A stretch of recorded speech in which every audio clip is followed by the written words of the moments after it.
So class, yesterday we were talking about pitfalls in allocating fixed cost, and we talked about one pitfall. The first pitfall was when you are using a variable allocation base to allocate fixed cost. हमने देखा था कि fixed cost के लिए allocation base नहीं चाहिए. Fixed cost के लिए allocate करने के लिए you do not need an allocation base or a cost driver. What you need to do is you either have to look at the peak period capacity or long term average need.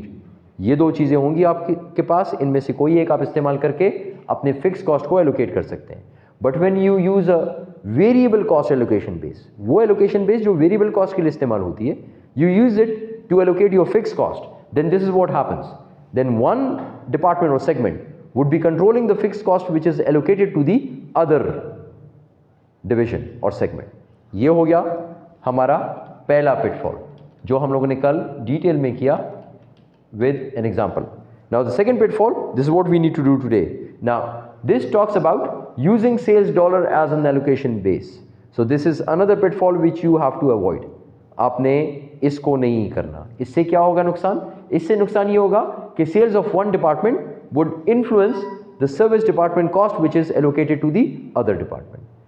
यानी मेरी cell नहीं, किसी और की cell, किसी और division की cell या डिपार्टमेंट की सेल या सेगमेंट की सेल उस फिक्स कॉस्ट को डिसाइड कर रही होगी जो कि मुझे एलोकेट होगा. Let's find out how it happens. Clothier Incorporation, a men's clothing store, has one service department and 3 sales departments, suits, shoes and accessories.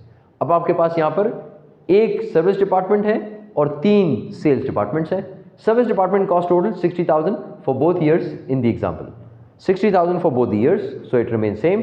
Contrary to good practice, Clothier allocates the service department cost based on sales.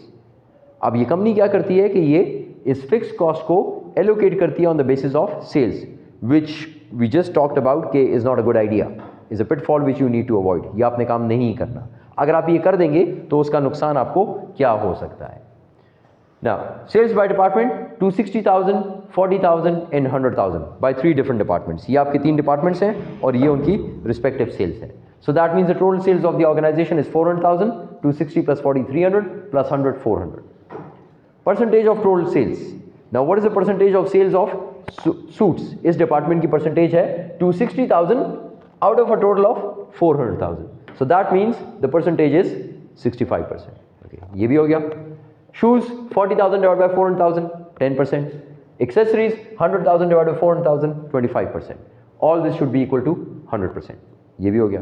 अब आपके पास जो cost थी जो आपने allocate करनी है, that is 60,000. And we said we will be doing that on the basis of sales. Sales की basis पर. Sales का मैंने already percentage find out कर लिया 65, 10 and 25. मेरे पास total cost is 60,000. अब इस 60,000 को इस परसेंटेज के मुताबिक आपने एलोकेट करना है. ओके, सो 60,000 का 65% वुड बी इक्वल टू 39,000. इसका 65% आप लेंगे वुड बी इक्वल टू 39,000. इसका 10% वुड बी इक्वल टू 6,000. इसका 25% would be equal to 15,000. All these 3 should equal to the total which is 60,000. इसके बराबर होना चाहिए. अगर आ रहा है तो इसका मतलब आपकी सारी एलोकेशन सही है. ठीक, आपने फिक्स्ड कॉस्ट को एलोकेट कर दिया on the basis of sales. Now what will happen the next year? Next year में क्या होता है? हमने कहा कि नेक्स्ट ईयर में एवरीथिंग रिमेन्स द सेम. हमारे पास हमारी जो सेल्स हैं वो जो कॉस्ट है फिक्स कॉस्ट वो सेम है 60,000. In the next year the manager of the suit department increases sales by 100,000. अब नेक्स्ट ईयर आया. नेक्स्ट ईयर में क्या हुआ कि सूट्स की सेल्स इंक्रीज कर गई, इंक्रीज करके चली गई 100,000. Sales in the other department are unchanged. So what does that mean? अगर इसकी सेल 100,000 इंक्रीज कर गई तो इसकी नई सेल कितनी होगी? 360,000. Okay, so the new sales would be 360,000. What about the sales of shoes? Same 40,000. And the sales of accessories same 100,000. So what will be your total sales? 500,000. Okay, अब जरा इसका नया परसेंटेज देखें कि नया परसेंटेज क्या हो जाएगा. 360,000 out of 500,000, it would be equal to 72%. पहले कितना था? 65. 65 से 72 पे चला गया. That means the department has actually increase, the sales have increase ना. So department has done something good. अच्छी बात है ना कि सेल्स इंक्रीज करके दिए। तो इस मैनेजर को मुझे क्या करना चाहिए? इंसेंटिव देना चाहिए ना। उसने सेल इंप्रूव कर दिया, इंसेंटिव दें ताकि वो अच्छा, वो अगली बार मोटिवेट हो, अगली बार और ज़्यादा करे। Okay good. 40,000 out of 500,000, 8%। 100,000 out of 500,000, 20%। अब हमने ये कहा क्वेश्चन में कि हम लोग एक गलती करके देख रहे हैं कि अगर वो गलती आप करते हैं, वो गलती क्या है कि आप फिक्स कॉस्ट को सेल्स की बेसिस पर एलोकेट करते हैं। फिक्स कॉस्ट उसने कहा रिमेन्स द सेम, पिछले साल 60,000 थी, इस साल भी 60,000 है सेल्स की बेसिस पर। इसकी सेल्स कितनी होगी? 72%। सो 72% ऑफ 60,000 इज जी 43,200। 8% ऑफ 60,000, 20% ऑफ 6,000, 12,000। अब जरा गौर से देखें हुआ क्या है। सूट्स ने सेल्स इंक्रीज की, ओके उसने सेल इंक्रीज की, उसने बहुत अच्छा काम किया। हमने कहा उसने बहुत अच्छा काम किया, the manager should be appreciated. आपने उसके साथ क्या काम किया? आपने उसके साथ ये काम किया कि पिछले साल आपकी फिक्स कॉस्ट है कुछ which are same, let's say depreciation है बिल्डिंग की और फिक्स सैलरीज हैं, जो भी है सेम है, इस साल भी सेम है वो।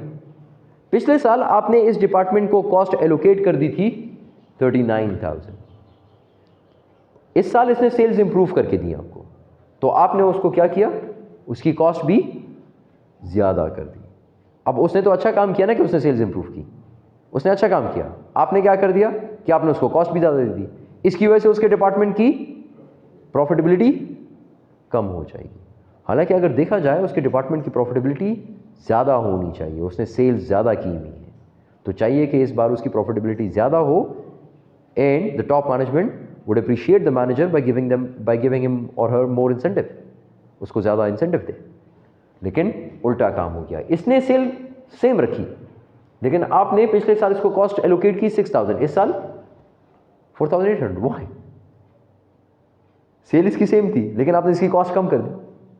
सो this is something which is wrong, it should not be done. तो आपने दो काम नहीं करने। आपने एक तो सेल को एलोकेशन बेस्ड नहीं लेना फिक्स कॉस्ट के लिए, एक चीज फिक्स कॉस्ट के लिए, वेरिएबल के लिए हम बात नहीं कर रहे। वेरिएबल के लिए yes it can be done at times जब वो उसका कॉस्ट ड्राइवर हो। सेकेंडली और फर्स्ट रीजन ये था कि आपने कोई भी वेरिएबल एक्सपेंस का एलोकेशन बेस्ड फिक्स्ड कॉस्ट के लिए इस्तेमाल नहीं करना। So these are the two things which you need to avoid and I guess this is all from this chapter. You are done with this chapter. किस चीज़ का फिर बोलूँ? अच्छा, आपने दो काम नहीं करने, ठीक है। हमने पिछली क्लास में बात की थी एलोकेशन की ना, कि हम फिक्स कॉस्ट को एलोकेट करते हैं और वेरिएबल कॉस्ट को एलोकेट करते हैं। हमने कहा वेरिएबल कॉस्ट को एलोकेट करते हैं on the basis of some allocation base और कॉस्ट ड्राइवर। फिक्स कॉस्ट को एलोकेट करते हैं on the basis of lump sum लेते हैं, ठीक है। उस लम सम को एलोकेट करने के लिए हम या तो इस्तेमाल करते हैं लॉन्ग रन पुराना एवरेज सर्विसिंग नीड, कि सर्विस उसकी नीड कितनी है लॉन्ग रन में, या पीक पीरियड में वो कितना इस्तेमाल करता है, इसको देखते हैं, इसकी बेसिस पे करते हैं। अब वो कह रहा है कि अगर आप गलती कर दें और आप वेरिएबल एक्सपेंस वाला सर्विस की वेरिएबल कॉस्ट का एलोकेशन बेस इस्तेमाल कर दें फिक्स कॉस्ट के लिए, तो क्या होगा? तो फिर वो गलत हो जाएगा। ये बात हमने कल पढ़ी। आज हमने पढ़ा कि अगर आप फिक्स कॉस्ट की एलोकेशन के लिए सेल्स को इस्तेमाल करें as an allocation base, so once again this is a wrong approach and should not be done, क्योंकि इसकी वजह से डिपार्टमेंट्स की, सेगमेंट्स की, डिविजन्स की प्रॉफिटेबिलिटी ख़राब हो जाती है, उनकी कॉस्ट एलोकेशन ख़राब हो जाती है, जिसकी वजह से उसकी प्रॉफिटेबिलिटी ख़राब हो जाती है। जी सर, ये about the long run average servicing need ना, तो यहाँ पे तो हमें क्वेश्चंस गिवन होते हैं, उसके अंदर डेटा होता है, हम लोग उसको आंसर कर लेते हैं। आंसर कर लेते हैं। फॉर एग्जांपल मैं किसी ऑर्गेनाइजेशन में जाता हूँ, ठीक, वहाँ पे मैं उनका एवरेज ले लेता हूँ लॉन्ग रन में फिक्स कॉस्ट का, हर डिवीजन का क्या एवरेज चल रहा है। लेकिन अब जो पुराना मेरे पास डेटा है वो किसी रैशनल पे एलोकेट हुआ है ना उनका फिक्स कॉस्ट। हो सकता है कि पहले ऑर्गेनाइजेशन जो है वो इस रैशनल में करती हो कि सेल्स का परसेंटेज इस डिपार्टमेंट को मैं कर दूं, या फिर किसी और पेड फॉरवर्ड तरीके से, तो वो तो गलत है ना। तो आपने उसको फिर, इसका मतलब ये है कि आप उस मेथड को तो ऑल टुगेदर छोड़ देंगे। तो आप फिर देखेंगे कि उसने तो ये गलत किया, अगर उस वक्त उसने सही किया होता तो क्या होता, डेटा तो आपके पास सारा पुराना मौजूद होगा, ठीक है, तो आप वहाँ से वो डेटा उठा लेंगे कि अगर आप उसको सही तरीके से एलोकेट करते तो आप कितना एलोकेट करते, और फिर ओवर द ईयर्स कितना एलोकेट हुआ है, किस हिसाब से, उसी हिसाब से इस साल एलोकेट करते हैं। या अगर आप कहते हैं कि नहीं ये डेटा सारा जो है कंटामिनेटेड है, सारा गलत है, ये मुझे गलत इन्फॉर्मेशन दे रहा है, इसको मैं नहीं कर सकता, तो फिर आप देखते हैं कि पीक पीरियड में कोई सा भी ऑपरेशनल डिपार्टमेंट सर्विस डिपार्टमेंट को कितना सर्विसेज उससे ले रहा है पीक पीरियड में, आप उसको ले लें, ठीक है। तो ये दोनों ऑप्शंस आपके पास हैं। आपके पास डेटा नॉर्मली अगर अच्छी ऑर्गेनाइजेशन होगी तो आपके पास डेटा होगा, अगर वो उसने कोई गलती भी की हुई है पहले तो आपके पास डेटा होगा, आप उसको दोबारा सही तरीके से कर सकते हैं। जी class, that's it, we are done with this chapter. Okay, so let's start a new chapter which is about service costing. Can you please pause the video so that we can look at. We need to start with the new chapter which is joint products and byproducts. इसका idea, fair idea हम ले चुके हैं in our previous course. जो basic course हमने पढ़ा था उसमें हमने इसका अच्छा खासा आइडिया कर लिया था कि जॉइंट प्रोडक्ट्स और बाय प्रोडक्ट्स की कॉस्टिंग क्या होती है और ये है क्या चीज़। So by any chance do you remember what are joint products and by products? जी, by any chance do you remember what are joint products और बाय प्रोडक्ट्स? कुछ याद है किसी को? जॉइंट प्रोडक्ट्स क्या थे, बाय प्रोडक्ट्स क्या थे, ये हम पहले पढ़ चुके हैं, किसी को याद है? सर कि एक डिपार्टमेंट का जो एक्सेस बाय प्रोडक्ट हो किसी और डिपार्टमेंट का रॉ मटेरियल हो सकता है। नहीं, this is not something we said. याद है हम किस कॉन्टेक्स्ट में पढ़ा था? ये कॉन्टेक्स्ट याद है इसका? जॉइंट प्रोडक्ट्स हमने किस जगह पे पढ़ा था? When we are talking about decision making we talked about joint products, not to buy or make, to process it further. For example, मैं स्टार्ट करता हूं एक process, it's a combined process, okay. So this is a process which is a combined process. मैं एक काम कर रहा हूं जिसमें मुझे नहीं पता चल रहा कौन सी गुड्स हैं मेरे पास बनेंगी, but when I am done with the process I incur some cost over here. These costs are actually joint cost और combined cost, या तो ये joint cost है या combined cost है। फिर जब ये प्रोसेस एक पॉइंट आता है which we said is called as split off point, एक split off point आता है जिसके बाद I can distinguish between the products। इससे पहले नहीं कर सकता, I cannot distinguish। इससे पहले तक the products are indistinguishable, नहीं पता चलता कि क्या चीज़ बनेगी, और मतलब मुझे पता तो है कि मैं क्या चीज़ बना रहा हूँ लेकिन ये नहीं पता कि कौन सी प्रोडक्ट कितनी है मेरे पास और कितनी मैं बनाऊँगा फर्दर। इस पॉइंट पर मुझे समझ आ रही होती है कि हाँ अब जो मैं बनाना चाह रहा था कुछ ये है और कुछ ये है। This is my joint product 1 and this is my joint product 2, और साथ ही एक और चीज़ निकल आई है, एक और थर्ड प्रोडक्ट जिसको हम लोग बाद में बाय प्रोडक्ट बोलेंगे। 3 किस्म की चीज़ें उससे निकल रही है। ये जो चीज़ें हैं they have a relatively higher sales value, so whenever we have a joint production process where the products are indistinguishable from each other and then a point comes where we can distinguish between the products and the products have significant sales value, यानी इनकी value कुछ है। Let's say ये बिकता है 100 रुपए का और ये बिकता है पर यूनिट 90 रुपीज़ का। So these are actually your joint products. We also have another product but it has a relatively less sales value. For example ये 10 रुपए का बिकता है, so this is actually my by product. तो जब भी एक कंबाइंड प्रोसेस हो और उस प्रोसेस में एक पॉइंट पर जिसको स्प्लिट ऑफ पॉइंट कहेंगे मुझे समझ आनी शुरू हो जाए कि हाँ ये प्रोडक्ट अलग है, ये अलग है, और उन प्रोडक्ट्स की कीमत सिग्निफिकेंट को क्या बोलेंगे उर्दू में, खातिर ख्वाह, वो सिग्निफिकेंट मतलब अच्छी हो, ज़्यादा हो, तो वो जॉइंट प्रोडक्ट्स होंगी। और जिसकी प्राइस कम हो मार्केट के, सिग्निफिकेंटली कम हो, या रिलेटिवली इनसे बहुत कम हो, और ये नहीं कि 5 रुपए कम है 10 रुपए, बहुत कम है, ठीक है, सिग्निफिकेंट डिफरेंस है, so that is actually a by product. अगर टेक्निकली देखें तो ये प्रोडक्ट बनेगा, ये जरूर बनेगा, आप जब भी ये बनाएंगे ये जरूर बनेगा, ये मेन प्रोडक्ट नहीं है आपका, ये मेन प्रोडक्ट नहीं है, ये उसका एक वेस्टेज है या उसका एक बाय प्रोडक्ट हम कहते हैं ना, उसमें साथ बन गया है। इसका मतलब ये किस्म का बोनस एक किस्म का आपको मिल रहा है ना। मैं बना रहा हूं वुड, टेबल, चेयर, मेरा ये काम है। मैं लकड़ी लेकर आता हूं, बड़े बड़े ट्रंक्स लेकर आता हूं, उसको पहले साफ करता हूं, फिर उसको काटता हूं, फिर ये करता हूं, वो करता हूं। कुछ शुरू में तो सिर्फ लकड़ी होती है ना बहुत सारी, तो नहीं समझ आ रही थी कि इसमें क्या है, फिर जब काटता हूं उसको फिर बनाता हूं, तो कुछ टेबल्स बन जाती हैं, कुछ चेयर्स बन जाती हैं, ठीक है, ये मेन प्रोडक्ट्स है। फिर इस तरफ देखता हूँ सारा गंद पड़ा होता है, सॉडस्ट, वो मेरा बाय प्रोडक्ट है, बिकता वो भी है, उससे जो इनकम आ रही है वो एक किस्म की मेरी बोनस है। मैं वो बनाना तो नहीं चाह रहा था ना, मैं तो चेयर्स एंड टेबल्स बनाना चाह रहा था, वो मेरी मेन प्रोडक्ट्स हैं, these are my joint products. Process दोनों का एक था कि लकड़ी आएगी, लकड़ी को साफ़ करूँगा, फिर उसको जो भी करना होता है लेवल करूँगा, फिर उसको काटूँगा, फिर ब्ला ब्ला ब्ला जो भी करना है, तो वो सारा कंबाइंड प्रोसेस हो गया। उसके बाद प्रोडक्ट्स अलग अलग हो गई, चेयर्स एंड टेबल्स, और कुछ एक्स्ट्रा चीज़ें निकल आई जो कि is a by product. So this is the definition of joint product and by product. Got this idea? Split off point कब होता है? स्प्लिट ऑफ पॉइंट हमने कहा एक पॉइंट आता है जहां पर आप डिस्टिंग्विश करना शुरू कर देते हैं। टेबल के लिए देखें आपको बड़े बड़े पीसेस चाहिए होंगे ना, ठीक है, चेयर्स के लिए आपको छोटे पीसेस कटिंग करनी पड़ेगी। तो जहां तक इस छोटे और बड़े पीस की कटिंग से पहले तक जो प्रोसेस है वो दोनों का कंबाइन है, एक जैसा है कि आप वुड को साफ करते हैं, वुड को फिर बराबर करते हैं, फिर उसके बड़े बड़े ट्री ट्रंक होता है उसको पहले लेवल में काटते हैं, फिर उसको यूं करते हैं, वो करते हैं, ब्ला ब्ला ब्ला जो भी करते हैं, वो दोनों का कंबाइन है। लेकिन जहाँ पे ये कटिंग होती है वहाँ पे टेबल्स अलग हो जाती हैं और चेयर्स अलग हो जाती हैं। So that point is called as split off point.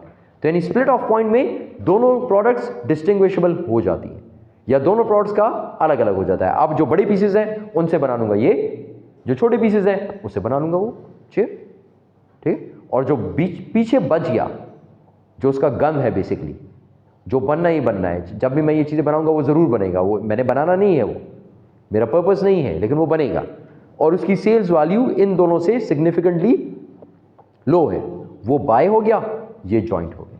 तो जहां तक प्रोसेस सेम है वहां तक जो कॉस्ट इनकर हुई that is called as a joint cost और a combined cost. Got the idea ना? Got the idea? Clear? Idea clear हो गया? ये एक एग्जांपल है, इसके अलावा लाखों बहुत सारी एग्जांपल्स हैं। हम लोगों ने पिछले साल जब हम लोग इसको लास्ट ईयर होगा मोस्ट प्रोबब्ली, जब हम लोग पढ़ रहे थे, so we took example of crude oil. Remember, आप स्टार्ट करते हैं क्रूड ऑयल से, आप ड्रिलिंग करते हैं, फिर नीचे से निकालते हैं, फिर उसको वो करते हैं, फिर उसको थोड़ा साफ़ करते हैं, फिर आप कहते हैं हाँ अब इसको प्रोसेस करें, फिर प्रोसेस करते हैं, हीट करते हैं।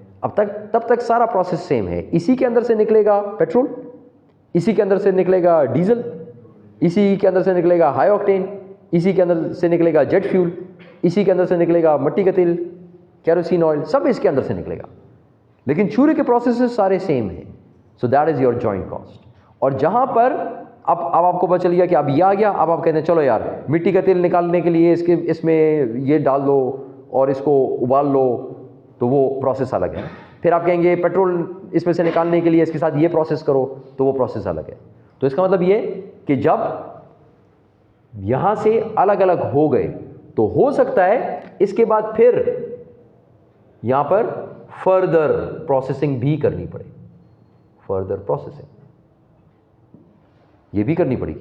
लेकिन यहां पर जो फर्दर प्रोसेसिंग की कॉस्ट है, लेट्स से 100 रुपए की, वो आपको पता है कि वो सिर्फ इनकर हो रही है इसके ऊपर। मसला इस कॉस्ट का है, इसका कि ये तो जॉइंट है, अब इसमें से कौन सी कॉस्ट किधर जाए, कितनी जाए, कितनी कॉस्ट टेबल को जाए, कितनी कॉस्ट शेयर को जाए, जॉइंट प्रोडक्ट्स को, और क्या इसको भी कोई कॉस्ट जाए? ये भी तो पैसे कमा के देगा ना, ये भी तो पैसे कमा के देगा, सॉडस भी तो बिकेगा ना, पैसे कमा के देगा, ठीक है। आप शुगर केन पहले जूस निकालेंगे, फिर उसको हीट देंगे, वहाँ तक प्रोसेस सेम है। उसके बाद गुड़ अलग हो जाएगा, उसके बाद आप कहेंगे चीनी के लिए अलग प्रोसेस करूँगा, उसके बाद आप कहेंगे और क्या निकालते हैं उसमें से फारूक, और क्या निकालते हैं? हाँ, what do you call it? नहीं, नॉट शुगर, छाछ ना, चिकंदर is the main raw material. कि किसी की भी गाना है, किसी की भी नहीं है, नोबडी हैज अ गाना है। So what do we get from the गाना? हाँ, वो जो सिरप होता है, हाँ, छाछ कहते हैं, क्या कहते हैं, समथिंग लाइक दिस, ठीक, वो एक अलग प्रोडक्ट है। तो डिफरेंट प्रोडक्ट्स निकल आएंगी, और बाय प्रोडक्ट वो जो उसका गन्ने का जो वो होता है छिलका, हर चीज में होता है। एग्जैक्टली, तो joint products, by product, exactly, that is the by product, वो बाय प्रोडक्ट है और वो मेन प्रोडक्ट अलग हो जाएगा। तो हर प्रोसेस के अंदर बाय प्रोडक्ट्स निकलेंगे, बाय प्रोडक्ट्स अलग से बिकेंगे। तो अब मुझे ये बताएं कि अगर इस प्रोसेस पे 1000 रुपए की कॉस्ट इनकर हुई तो कितनी कॉस्ट जानी चाहिए इसको, कितनी इसको और कितनी इसको, और डिसाइड कौन करेगा और किस बेसिस पे डिसाइड करेंगे? That's the point. कौन डिसाइड करेगा और किस बेसिस पे डिसाइड करेंगे? That's the point. Yogurt by product है मिल्क का। बाय प्रोडक्ट की डेफिनेशन क्या बताइए आपको? Significantly low price, so that means yogurt is not actually a by product. हाँ, ठीक है, तो वो एक्चुअली बाय जॉइंट प्रोडक्ट है, ठीक है, बाय नहीं है। बाय वो होगा जो कि बिल्कुल बेकार होगा। मिल्क में कोई बाय प्रोडक्ट आता है? नहीं आता ना। पानी को तो बीच में डालते हैं, पानी कब बचता है? सर आता है। क्या सर दही में आता है क्या? सर ये सर कि दही तो सर बिक जाती है ठीक ठाक प्राइस हाँ। पर। सर वो जिसका सर वो हम वो खाना खाइए सर, उसमें सर जो बहुत कम वो दही रह जाता है सर, वो दोबारा सर एक पैरी में डाल देते हैं, उसको दोबारा यूज़ करते हैं, लेकिन वो तो दोबारा यूज़ करते हैं। This is not actually a by product. ठीक है सर। हाँ, बाय प्रोडक्ट तो ना हुआ ना, लेकिन वो प्रोडक्ट तो ना हुआ ना। बाय प्रोडक्ट तो हमने ये कहा कि वो बिकेगा लेकिन बहुत कम वैल्यू पे बिकेगा, और एक किस्म की आपकी बोनस इनकम आ गई, उससे एक्स्ट्रा पैसे आप कमा लेते हैं, एक किस्म का बोनस आपको मिल जाएगा। सर तो फिर तो उसमें एक बाय प्रोडक्ट और भी बनता है क्या? सर, वो दूध से सर सही कह रहा है। क्या चीज़? सर ये जी, पेरे भी बहुत इसमें क्या बोलते हैं? क्या चीज़? दूध में सर पेरे भी नहीं होते हैं सर। सर वो मलाई नहीं होते दूध हाँ, होता है तो वो तो इट्स जॉइंट प्रोडक्ट। सर। किस तरह? It's not a byproduct, it's a joint product. Do you know how much it sells for? Yes sir. It's very expensive. नहीं सर, लेकिन दूध से तो कम से कम दूध से एक्सपेंसिव है, 350-450 रुपए किलो बिक्री होगी कम से कम इस टाइम पर ना। It's a joint product, it's not a by product. हाँ, और सुबह ही खत्म हो जाती है, वो तो बचती भी नहीं है। नेस्ले वाला डब्बे आर वर्क शॉर्ट हुई, इट्स ऑलवेज शॉर्ट। हाँ, नहीं, वो कम से कम होगा। जिस टाइम पे मैं लेता था नेस्ले वाली, तो उस टाइम 180 के कितने रुपीस को दी थी, अब पता नहीं कितने की।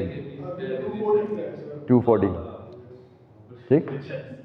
नहीं, it's not a byproduct, it's actually a joint product. Okay, so there are lots of processes, you can think about any process और उसमें कुछ ना कुछ बाय प्रोडक्ट होगा, लेकिन दूध में मेरा नहीं ख्याल कि कोई बाय प्रोडक्ट आता है। Everything is used up, price कम हो। हाँ, मीट में आप सुने,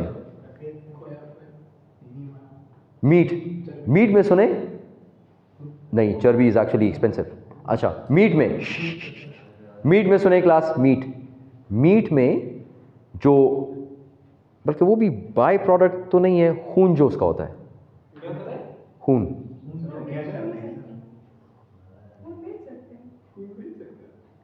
you don't know? It's actually sold. You don't have any idea? Fertilizer में इस्तेमाल होता है, ठीक है, in lots of other things. अब मुझे नहीं पता कि उसकी प्राइस कितनी है, it can be a by product, लेकिन अगर जी जम जाता है ना, तो आपको तो ऐसे कुछ नहीं है कि वो जम जाए। आपने तो क्या करना होता है, नॉर्मली इट गोज इन अ वेड़ा का, So what you do, you stop it over there, it's all accumulated over there, and then you store it in a drum, you sell it off. ये हम जब सर कुर्बानी करते थे तो sir गोश्त बहुत पैसे का है कि वो लड़े नहीं होते हैं वो तो सर 150-200 का होता है। अच्छा, अब फारूक वो आपके केस में, हमारे केस में it might be a by product, but in commercial production it's not a by product, it's a joint product. Everything, ये शायद वाइड एक और चीज़ होगी दूध के साथ साथ जिसमें हर चीज़ बिकेगी, each and everything, the hide, skin, चमड़ा वो बिकेगा, मांस सर भी बिक जाएगा, उसके अंदर गोश्त है वो भी बिक जाएगा, ठीक,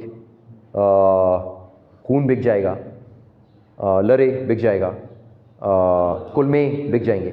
so each and everything would be sold off. Sir हम ये नहीं कहते सर कि प्राइस डिफरेंस को सर हम, हाँ, प्राइस डिफरेंस को, सर गोश्त सर एक्चुअली गोश्त जो है सर वो 950 रुपए किलो है। Exactly. Sir 1 kilo. सर आप 3-4 किलो सर जो ले होते हैं सर वो आप 250 का बच जाते हैं, तो सर आप प्राइस डिफरेंस ओके, अगर there is a significant price difference then yes it's a by product, otherwise it will be a joint product. मेरे ख्याल में by product would rather than लरे it would be the stuff which you get out of the लरे, ठीक है, and then you can make yeah, it can be a byproduct. Okay. By the way, have you seen it can be sold as well, and it is being sold. It is being sold in international markets, and our neighboring countries buy it. Na gun. So packing. वो हाँ, वो तो technological use है, इसके अलावा consumer use भी है उसका। हाँ, जलाने के लिए भी काम आता है वो, तो मतलब घर हाउस होल्ड का यूज़ है ना, तो कंज्यूमर्स भी इसको ख़रीदते हैं प्रॉपरली पैक्ड। चेक कीजिएगा गूगल पे, आपको नज़र आ जाएगा, वो आप चेक करेंगे आपको खुद नज़र आ जाएगा कि वो कहाँ पे इस्तेमाल होता है। Okay, okay ji.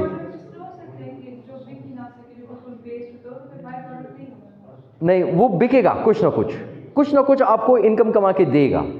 Anything, scrap, even if you look at steel, iron, उसके शायद अगर वो छोटा सा पीस भी गिर जाएगा ना, so even that is being sold to a scrap dealer, वो भी बिक जाता है। सर हर चीज जब बिल्कुल खत्म हो जाती है वो भी सर, हाँ, तो वो स्क्रैप में बिक जाएगा, कहीं भी बिक जाएगा, it will earn you something, ठीक है, it will be some by product, वो कुछ ना कुछ पैसे कमा के देगा, बहुत slightly low price, but it will be sold. Okay, अच्छा, यहाँ तक क्लियर है क्लास?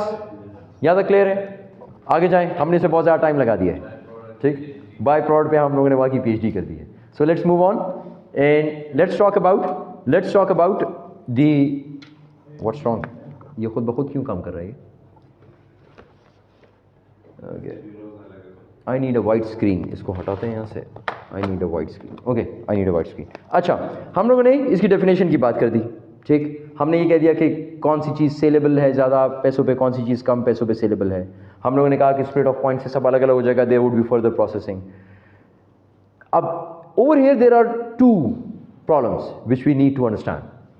दो चीज़ें, एक तो इस पॉइंट पे there is a problem which is whether this product, this requires a further processing. So should it be sold over here or should it be processed further and sold over here? याद है, ये बात हम लोगों ने की थी पिछले कोर्स में कि should we sell it as it is or shall we process it further? याद आया? डिसीजन मेकिंग में ये डिसीजन था, ये हम कर चुके हैं, ये एक प्रॉब्लम। सेकेंड प्रॉब्लम इस जॉइंट कॉस्ट को या कंबाइंड कॉस्ट को किस तरीके से इसमें एलोकेट करें, ये काम अभी करना है। जी class, any idea how should be allocated? Combined cost let's say 1000 है, इस प्रोसेस के अंदर से मैंने 3 चीजें मुझे मिली, 2 जॉइंट प्रोडक्ट्स हैं, उनकी सेलेबल वैल्यू ज्यादा है, एक बाय प्रोडक्ट है, उसकी सेलेबल वैल्यू कम है। अब क्या करूं? सेलेबल वैल्यू की बेसिस पे कर दूं, तो तीनों पे डिवाइड कर दूं, उसकी प्रोपोर्शन सेलेबल वैल्यू की, उसकी प्रोपोर्शन किस पॉइंट पे? स्प्लिट ऑफ पॉइंट पे। Split off point. अब देखें स्प्लिट ऑफ पॉइंट पे एक और मसला है, this both of these products can be sold over here, this is somehow a finished product over here, but this is not a finished product, it can be processed further and made into another product. Sir इसमें कुछ तरह के sir ये जो product बहुत जो है sir इसकी प्राइस ज्यादा होगी या जो प्रोडक्ट ऑब्वियसली प्राइसेस में भी फर्क होगा, इट्स नेचुरल।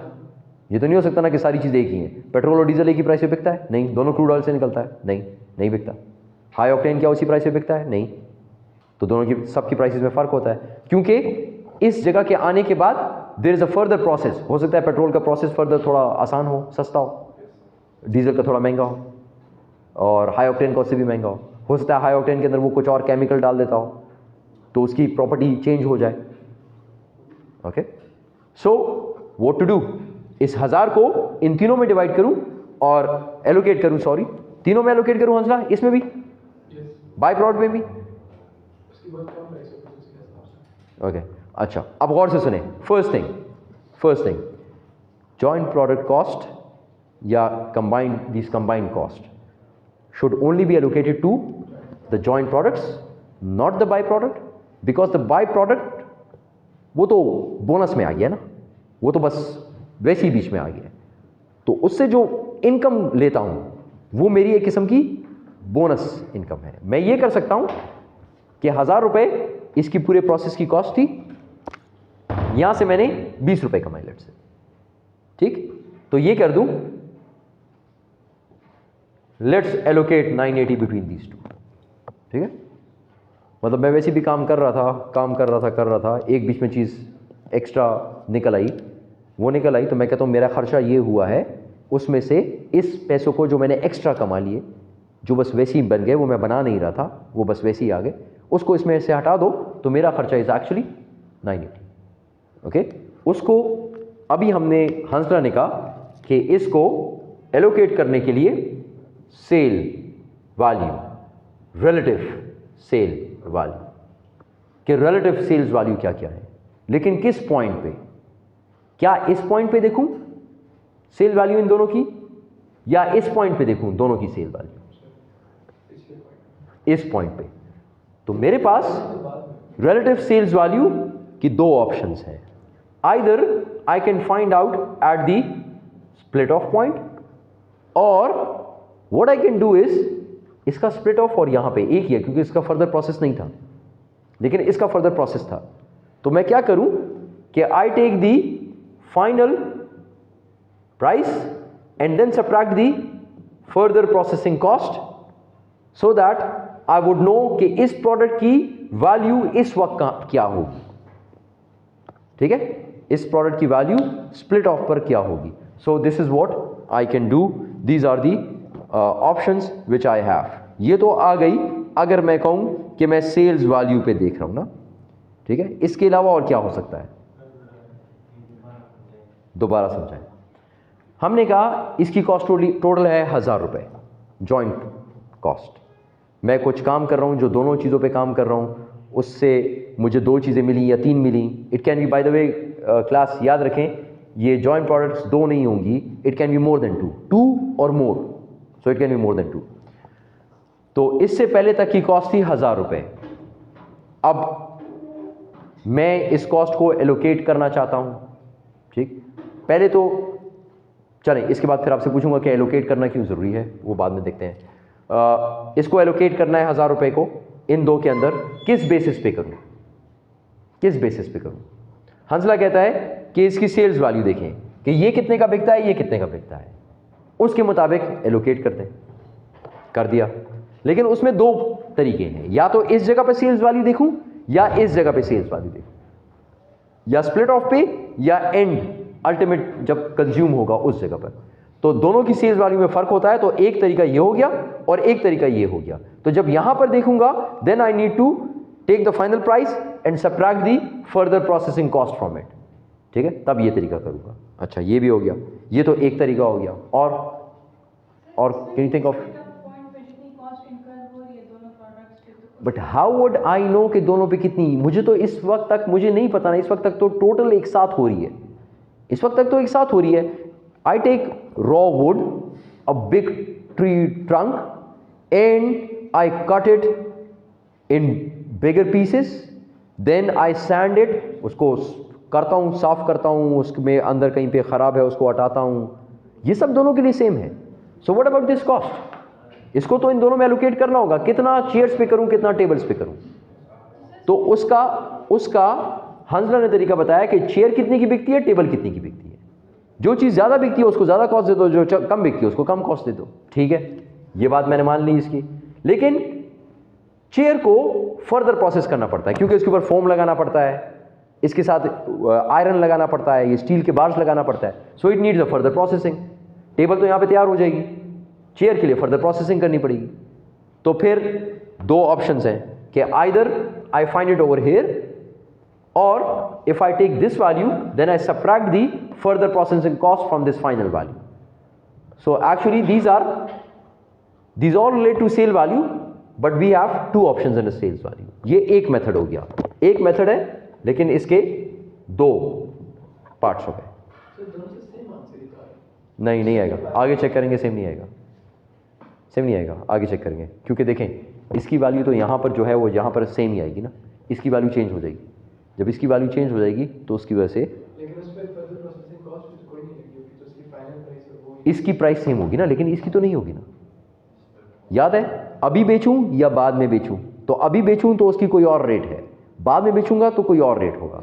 जरूरी नहीं है कि ये माइनस ये would be the sale value over here, same नहीं होती कभी भी, क्योंकि याद है ना the decision whether to sell it as it is और टू प्रोसेस फर्दर, दोनों में फर्क आता था। ओके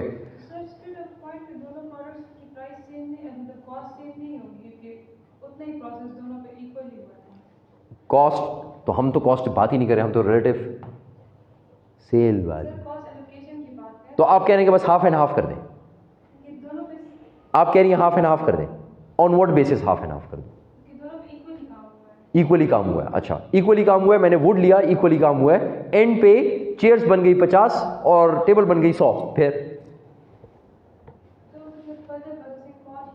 ना फर्दर प्रोसेसिंग कॉस्ट में नहीं आया, वो आ गया इसके, मैंने क्या कहा, चेयर्स बन गई 50, टेबल्स बन गई 100, इसमें there is a difference of numbers, volume, weight, तो फिर तो हाँ, so that is another method, that is yet another method. कि एक मेथड तो ये है कि आप ये इनकी सेल्स वैल्यू ना देखें, आप देखें कितना यार उसमें से निकला है, इसमें से बटर कितना निकला और योगर्ट कितना निकला, ठीक है, कितना अमाउंट निकालेंगे आप, कितनी क्वांटिटी निकालेंगे। So that means that would be measurement, physical measurement, let's call it as physical measurement, ठीक। लेकिन फिर इसमें एक और मसला भी है, इस फिजिकल मेजरमेंट के साथ एक और प्रॉब्लम भी है। क्या पता है एक चीज सॉलिड हो और एक चीज लिक्विड हो, इज इट पॉसिबल कि आप कोई प्रोडक्ट बनाते हैं जॉइंट, उसके बाद जब स्प्लिट ऑफ होगी तो एक चीज सॉलिड में आती है, एक चीज लिक्विड में आती है, तो फिर तो वेट्स दोनों के बराबर नहीं होंगे, एक चीज को वेट में मेजर करना है, एक चीज को लीटर्स में मेजर करना है, so that can be a problem. तो इसका मतलब यह है कि ये method, yes this is a method, but then I would say कि this would be a better one. Okay, ये क्लियर हो गया, ये क्लियर हो गए। So actually there are two methods but there are 3 ways to do it. ये तो एक ही तरीका है ना, और इसके 2 तरीके हैं करने के, ठीक है। लेकिन यार इसको एलोकेट क्यों करते हैं, what is the need to allocate, why is there a need to allocate? Profitability, because I want to find out the profitability of each and every product. Profitability के लिए क्या पहले फाइंड आउट करना पड़ता है? Cost, so that I can do a proper costing. Cost जब मैं कर दूं तो कॉस्ट की बेसिस पे मैं क्या करता हूं? कॉस्ट की बेसिस पे pricing. Pricing is normally on the basis of cost ना, नॉर्मली। इसके और भी बहुत सारे तरीके हैं, प्राइसिंग डिसीजंस हम लोग पढ़ेंगे, that would be the last topic of this course. हम पढ़ेंगे तो उसमें हम डिफरेंट मेथड्स देख लेंगे, लेकिन दिस इज वन मेथड कि जो कॉस्ट आ रही है उसके मुताबिक प्राइस करें। कॉस्ट आ रही है 5 रुपए, तो आप कहेंगे यार इस पर 10% प्रॉफिट लगा के बेच दो, ठीक है, तो आप कहेंगे 5.5 रुपए में बेच दो, ठीक, for example. So these are the reasons why I do it, मैं क्यों इसको करता हूं, ठीक है। ओके, एक और रीजन भी है, एक और चीज है, भूल गए हम, एक और चीज है, कुछ दिमाग में आ रहा है? कॉस्ट करता हूं ना, कॉस्ट करने के बाद आप कहते हैं मैं इसको प्राइस करता हूं, प्राइस करने के बाद बेचा तो प्रॉफिट कमाया, तो जो ना बेचा उसके साथ क्या किया? What do I do with products which I do not sell? Inventory में जाएगी, इन्वेंट्री में valuation of the closing inventory, उसको भी तो वैल्यू करना है ना, ये तो नहीं लिख सकते 10 चेयर्स, बैलेंस शीट में उसकी वैल्यू लिखने होगी, ठीक है। So valuation of closing inventory, so that's why it's important to allocate cost, valuation of closing inventory. So that's why it's important to allocate the joint product cost or the joint process cost. Clear हो गया?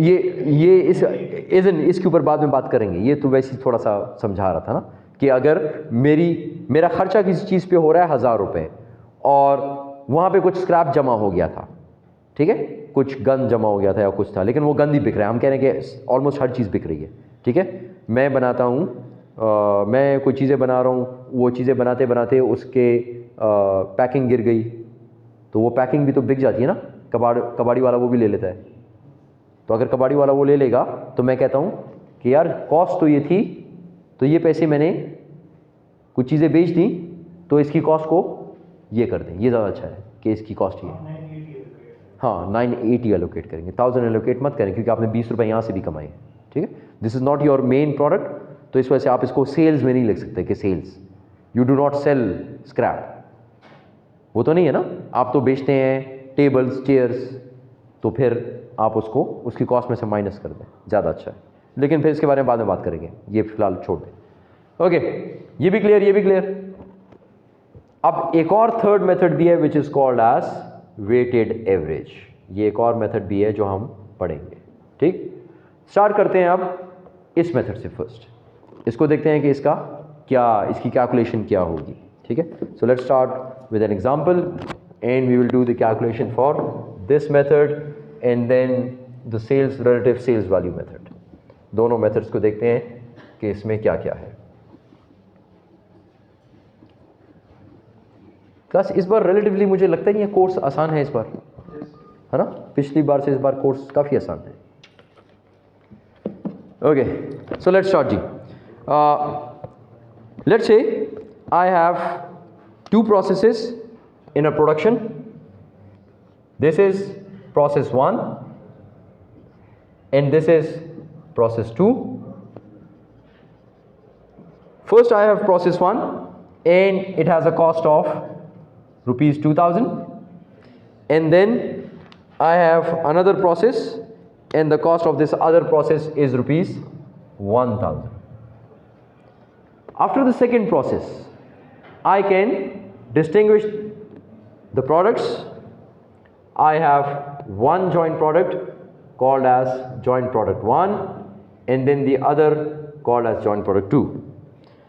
Joint product 1, 600 tons are produced, and joint product 2, 1200 tons are produced. Okay, let's say you are following the first method which was physical measurement.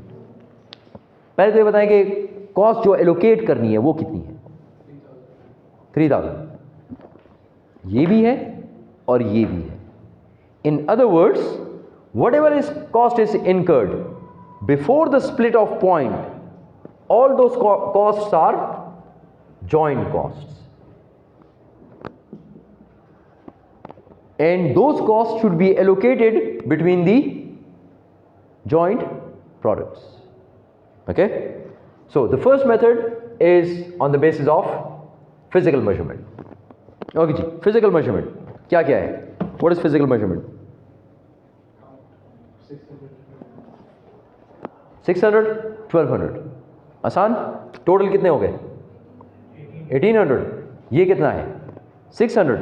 So the relative cost, the relative portion of cost which should be allocated to JP1 should be joint product 1 should be 600 out of 1800 into the cost, total cost which is the joint cost 3000. So the cost will be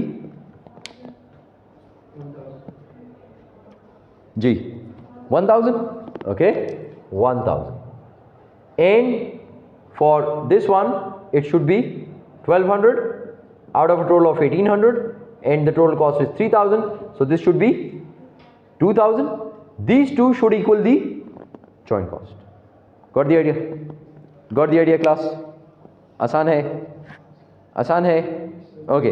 अब अगर आपको further मैं बताऊं कि this product has a selling price of ₹4. This product has a selling price of ₹4, whereas the second product sells for ₹2. ठीक. अब ₹4 का बिकता है, 600 tons are produced, so that means the sales revenue which you will get out of it would be, अभी उस पे नहीं आ रहा, अभी आ रहा हूं उस पे, लेकिन उससे पहले इसी मेथड में देख रहा हूं कि इसका प्रॉफिट कितना कमा के दे रहा है मुझे ना. फिजिकल मेजरमेंट, ये फिजिकल मेजरमेंट की बेसिस पे किया ना. ठीक है कि 600 टन और 1200 टन, टोटल 1800 टन था. तो फिजिकल मेजरमेंट वेट है दोनों का कॉमन फीचर, वेट की बेसिस पे कर दिया. ठीक. अगर लिक्विड होता लीटर्स की बेस पे कर लेता. अगर और क्या हो सकता है, गैस होगी तो वो वॉल्यूम की बेस पे. ठीक है, गैसेस वॉल्यूम की बेस पे होनी चाहिए. लेकिन नॉर्मली गैसेस हम लोग किस बेस पे बेच रहे होते हैं खरीद अभी आजकल? किलो के हिसाब से. ठीक है. So what's wrong with that? Gases का मेजरमेंट क्या है? वॉल्यूम है ना. और आप लोग वो खरीद होते हैं केजी की बेस पर. मास के हिसाब से कर सकते हैं गैसेस को, मास के हिसाब से कर सकते हैं. किस तरह?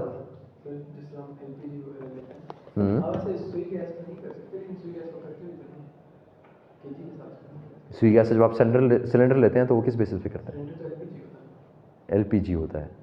स्वी गैस का सिलेंडर आप लेते हैं, लिक्विफाइड पेट्रोलियम होती है. ओके. लेकिन अगर एलपीजी भी आप लेते हैं तो वो भी तो गैस है. So why is it on the basis of किलोस? नहीं होना चाहिए. कुछ हो गया था.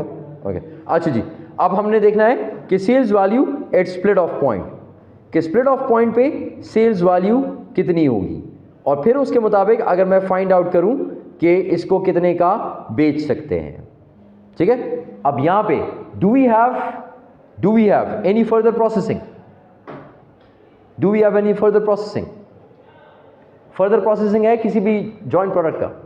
नहीं. तो इसका मतलब यह है कि यहां पे जो इसकी सेल्स वैल्यू होगी जो यहां पे होगी, both of them would be equal ना, क्योंकि इसके ऊपर कोई फर्दर प्रोसेस ही नहीं है. आपके पास यहां पर सेल्स वैल्यू कितनी है? 4. अब अगर इसकी सेल्स वैल्यू 4 है और इसकी सेल्स वैल्यू 2 है, तो आप कितनी कॉस्ट इसको अपोर्शन करेंगे?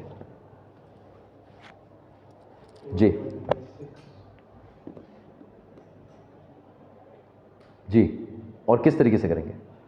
आइडिया 5 मिनट्स हैं. सेल्स के हिसाब से कर लें. देखें, अगर हंसला जो अभी करने वाला था कि 4 और 2, लेकिन प्रॉब्लम ये है कि इसके 600 टन है, इसके 1200 टन है. तो आप इस तरह नहीं कर सकते कि बस 4 + 2 = 6 और 4/6 मल्टीप्लाई बाय वो, उस तरह नहीं कर सकते. तो आपको क्या करना पड़ेगा? 600 × 4 = 2400, जो मैं ऑलरेडी फाइंड आउट कर चुका हूं. 2400 आउट ऑफ और इसकी कॉस्ट कितनी आ रही है? 1200 × 2, इसकी भी सेल्स आ रही है 2400. Okay. So that means your total sales are actually 4800. 4800 में से इसकी कितनी सेल्स हैं? 2400. सो 2400 आउट ऑफ 4800 मल्टीप्लाई बाय 3000 की कॉस्ट. तो इसको कितना एलोकेट होना चाहिए? 1500. और इसकी भी कॉस्ट 2400 थी, तो इसका मतलब 2400 आउट ऑफ 4800 मल्टीप्लाई बाय 3000, 1500. दोनों को 1500 अपोर्शन करते हैं. आसान. दोबारा, पहला हमने मेथड किया था फिजिकल मेजरमेंट पे कि कौन सा प्रोडक्ट कितना बना. ठीक है. इसके लिए जरूरी है कि दोनों का मेजरमेंट सेम हो, दोनों वेट्स हो, दोनों लिक्विड हो, लीटर हो, दोनों सेम हो. यहां पे दोनों सेम है, हमने पहले तरीके से कर लिया. दूसरा तरीका हम लोगों ने कहा कि सेल्स वैल्यू की बेसिस पे करें. सेल्स वैल्यू हमारे पास एक की 4 रुपए है, एक की 2 रुपए है, लेकिन ये 4 रुपए है, लेकिन ये 600 टन है, और ये 2 रुपए है 1200 टन है. तो इसका मतलब ये है कि इसकी सेल्स कितनी बनी? 2400. इसकी सेल्स कितनी बनी? 2400.